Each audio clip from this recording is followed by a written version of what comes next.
want to start any work in life, we often face obstacles. Most of the time, we think these obstacles are only external, like people, situations, or lack of resources. But the truth is, the real obstacle that stops us from doing what we want to do is fear, insecurity, instability, and lack of focus. These are not random emotions, they arise when our root chakra is out of balance.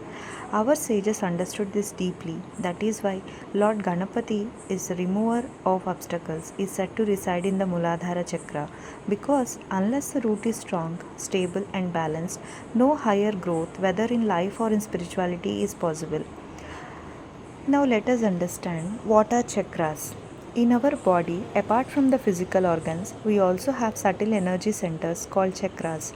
These chakras are like spiritual power stations that regulate the flow of prana shakti in our body and mind. There are 7 main chakras starting from the Muladhara at the base of the spine all the way up to the Sahasrara at the crown of the head. Each chakra governs certain physical, emotional, and spiritual aspects of our life. Now let us understand about the root chakra Muladhara, which is located at the base of the spine. It represents stability, grounding, and security. It is related to earth element.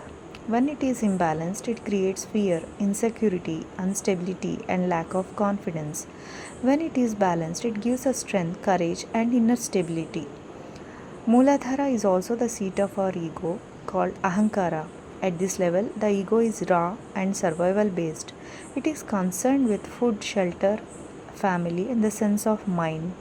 In one way, ego protects us, just like a guard at the gate. But if we cling too much to it, ego itself becomes the obstacle that stops higher consciousness from entering. So, the journey of Muladhara is the transformation of ego from fear and insecurity into wisdom, humility, and strength. This is where Lord Ganapati comes in. According to Yoga and Tantra, Lord Ganapati is the presiding deity of Muladhara. He guards the doorway of Kundalini Shakti.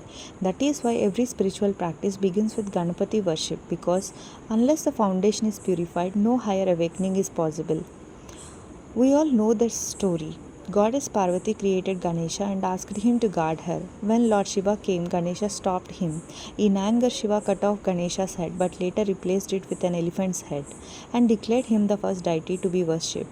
The deeper meaning is this: Parvati represents Shakti, the creative power of nature. From her arises the Jiva, the individual self, symbolized by Ganesha. This Jiva, rooted in ego, guards the entry and does not allow higher consciousness, Shiva, to enter.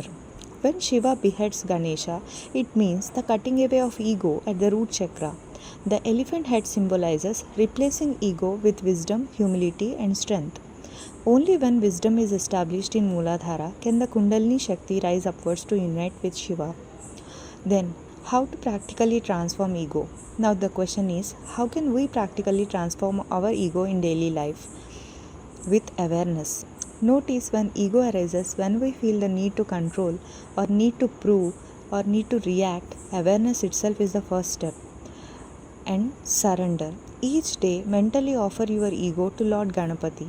Pray to Ganapati, saying that, replace my stubbornness with wisdom.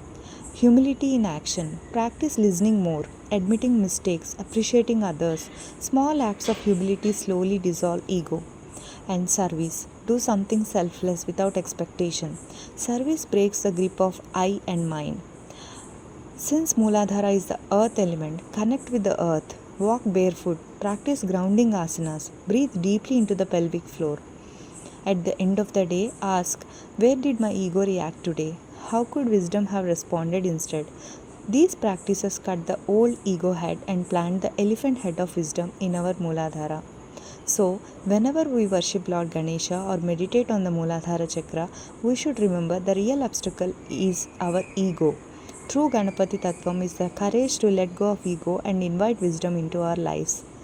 You can meditate on Muladhara by visualizing a red lotus at the base of your spine with Lord Ganapati seated in it, chanting Om Gam Ganapataye Namaha. This strengthens your foundation, removes fear, and prepares you for spiritual growth. On this journey of self realization, may we all awaken the Ganapati tattvam within, cutting away ego, planting wisdom, and making our roots strong, so that our inner Shakti may rise towards the